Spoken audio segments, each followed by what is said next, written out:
Assalamualaikum warahmatullahi wabarakatuh. Alhamdulillah. Wassalatu wassalamu ala rasulillah wa ala alihi wa sahbihi wa mawalah. Sebenarnya saya tengah menunggu untuk solat asar, berehat dalam kereta saya. Jadi saya nak berkongsi kali ini tentang puasa. Kerana kita berada dalam bulan puasa, di pertengahan bulan, ada beberapa perkara yang perlu kita tahu yang bersabit dengan urusan kita dalam bab berpuasa. Hari ini saya nak berkongsi tentang musafir, pemusafiran.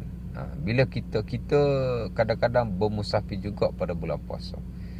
Dikatakan majoriti, terutama bila kita nak balik kampung di akhir Ramadan nanti. Jadi kita nak tahu apakah pandangan para fuqaha dalam hal ini. Adakah digalakkan untuk kita berbuka, ataupun adakah sekadar harus berbuka, ataupun boleh membawa kepada makruh ataupun haram andai kata kita berpuasa dalam keadaan musafir. Kadang-kadang kita tahu siapa yang rasa mampu puasa, tak mampu puasa, tak payah puasa. Itu adalah fatwa umum yang biasa kita tahu. Benar, itu betul. Tapi biarlah kita tahu lebih sikit dari sudut ilmunya. Kalau kita tahu dengan dalilnya, dengan kepahaman yang jitu, maka lebih baik. Kalau dalam perkara dunia kita nak kepada kesempurnaan ilmu, maka dalam hal agama lebih-lebih lagi lah. Apa salah kita ambil tahu sikit. Baik. Jadi adakah dibolehkan kita berbuka ketika musafir? Kita kata ya, dibolehkan berbuka.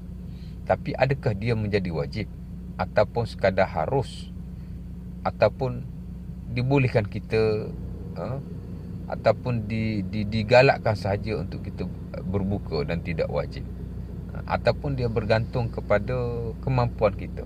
Maka yang mana satukah betul sebenarnya menurut neraca perbahasan para fuqaha? Kerana dalam urusan agama kita tidak boleh memberikan pandangan kita sendiri. Kita bukan mujtahid. Kita hanya melihat pandangan fuqaha secara menyeluruh, insya-Allah taala. Jadi apa pandangan ulama?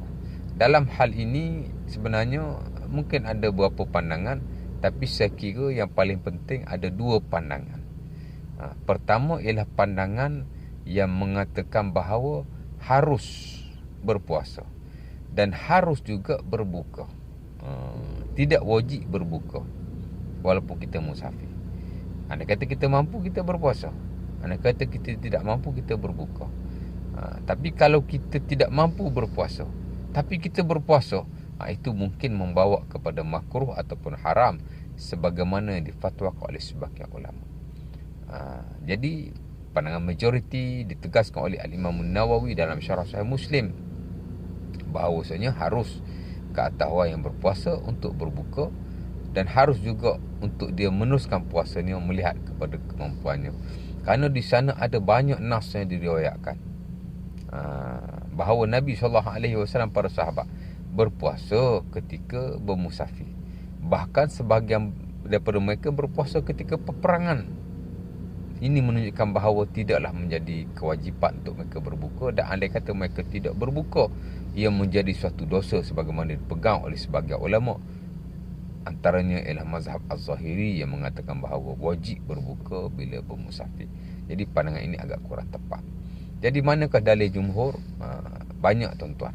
Antaranya yang diriwayat oleh Al-Imam Bukhari dan Muslim. Kata Anas bin Malik radhiyallahu ta'ala anhu, kharajna ma'a Rasulillah. Kami berkeluar bersama Nabi SAW dalam musafir. Minnas sa'im wa minnal muftir. Sebahagian daripada kami berpuasa, sebahagian daripada kami tidak berpuasa, berbuka. Minnal muqassir wa minnal mutammim. Sebahagian daripada kami solat secara qasar, sebahagian daripada kami solat secara penuh. Dia kata walam ya'im ba'duna ala ba'd. Tapi tidak ada di kalangan kami yang mengaib, yang memarahi, yang mencela antara satu dengan yang lain. Nampak? Dalam riwayat yang lain pun sama. Dalam hadis Bukhari Muslim, kata Abi Darda, pernah kami keluar dengan Nabi SAW satu peperangan, dan waktu itu tidak ada seorang pun yang berpuasa. Aku hanya lihat hanya 2 orang saja yang berpuasa, itulah Rasulullah sallallahu alaihi wasallam dan juga Abdullah bin Rawahah. Itu menjadi dua dalil. Ada seorang sahabat juga dalam hadis Bukhari dan Muslim, tuan-tuan. Nama dia nama dia Hamzah Al-Aslami. Pun sama. Wa kana kata Jabir kana kasirus siyam. Dia ni suka berpuasa, banyak puasa. Dan bila dia bermusafir, dia nak berpuasa. Dia tanya Nabi, ya Rasulullah, a'asumu fi safar? Wahai Nabi, adakah boleh aku berpuasa semasa musafir? Nabi kata, in syi'ta fasum wa in syi'ta fa'aftir. Kamu nak puasa boleh, kamu nak buka pun boleh. Tengoklah kepada kemampuan kamu. Bukan begitulah maknanya. Nampak? Jadi ada keharusan untuk dia berbuka, sebagaimana ada keharusan untuk dia berpuasa. Tidak wajib untuk dia berpuasa. Cuma kalau dia tak larat, dia berpuasa juga, mungkin boleh bawa kepada makruh. Kerana di sana ada beberapa nas yang dia dijadikan sandaran, larangan jelas bahawa Nabi SAW melarang kita berpuasa ketika musafir. Antaranya hadis Bukhari Muslim.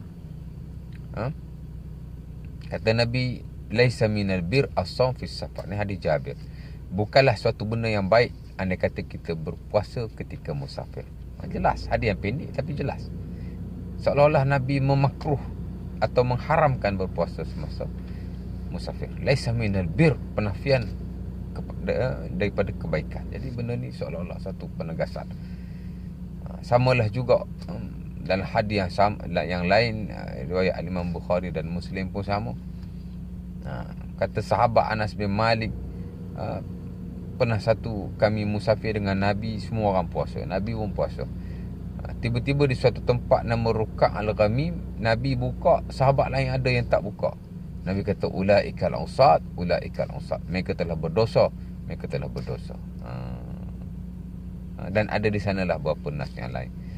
Mana kata ada larangan kepada berpuasa ketika musafir. Namun dia kerana ada juga di sana nas yang Nabi dan para sahabat berpuasa, maka menggabungkan kesemua nas itu, maka diberi ataupun ada keharusan untuk kita berbuka, ada keharusan untuk kita berpuasa, dan tidak wajib untuk kita berbuka kalau kita musafir. Melihat kepada kemampuan diri. Kalau kita mampu, kita puasa. Allah Ta'ala kata, wa antasumu khairal lakum. Kalau berpuasa lebih baik bagi kamu, bagi orang yang mampulah. Tapi kalau kita tak mampu, maka lebih baik kita berbuka dengan menggabungkan kesemua nas-nas yang berkenaan, insya-Allah Ta'ala. Jadi pun dah dekat nak asar. Itu perkara yang kita boleh kongsikan. Mudah-mudahan kita akan dapat beramal ibadah kepada Allah Ta'ala dengan sebaik mungkin. Wallahu ta'ala a'lam.